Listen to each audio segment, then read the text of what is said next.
course, this is to be expected because Jesus stated at Matthew chapter 10 and verse 36, "A man's enemies will be those of his own household." The governing body commends you, brothers and sisters, who serve Jehovah despite opposition from members of your own family. To help you endure, we would like you to meet Sister Priscilla Lagno from the United States. Her experience highlights what can result when we endure family opposition. Paul and I were high school sweethearts, and after 2 years of college, we got married. We started a family. We had 3 beautiful children. We were very involved in our church, and we were very happy. Even so, I was searching. I remembered the scripture at Ephesians 4:5 that says there's only one true faith. And so I wanted that. I wanted one true faith, and so I prayed for God to help me. So that's when Jehovah's Witnesses knocked at my door and offered me a Bible study. I really loved what I was learning. I started going to the meetings at the Kingdom Hall. I started making changes, and those changes were good for my family, but it wasn't making my husband very happy. He blamed me or my religion for any problem that came up. He even threatened that he would divorce me.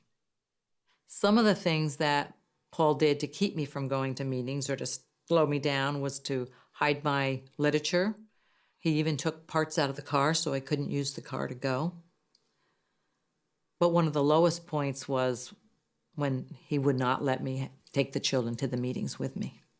It bothered me because I felt it was my responsibility to make sure the children learned about Jehovah.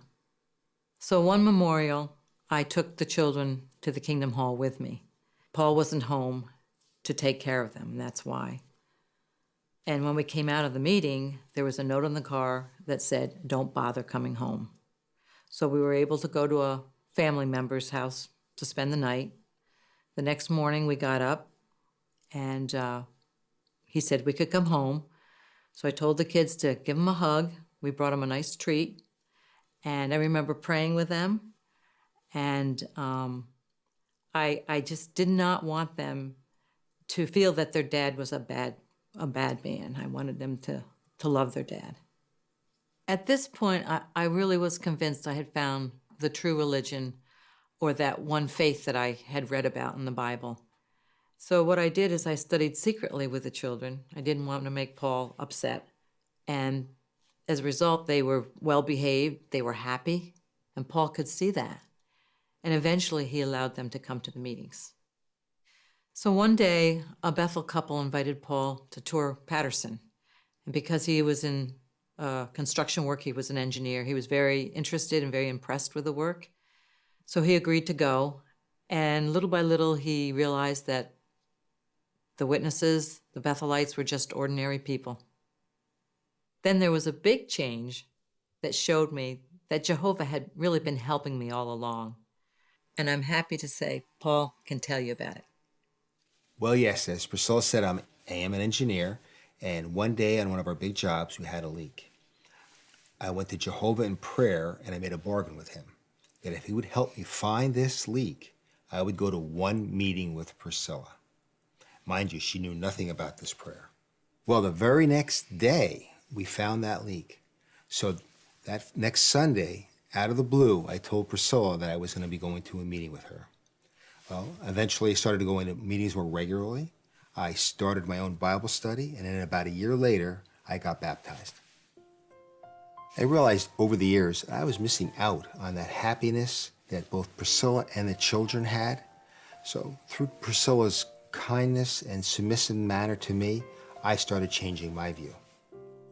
Well, Paul's retired now, and we're still together, and we're able to pioneer together, which is a real blessing.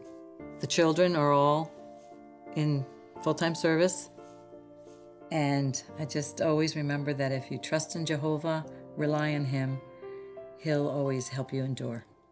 And I'm so thankful that Priscilla stuck it out with me And now we have a spiritual family that I would never, never want to give up. What a powerful lesson we can learn from Sister Lagno. Although 10 years went by before her husband joined her in the truth, she trusted in Jehovah. We must never lose hope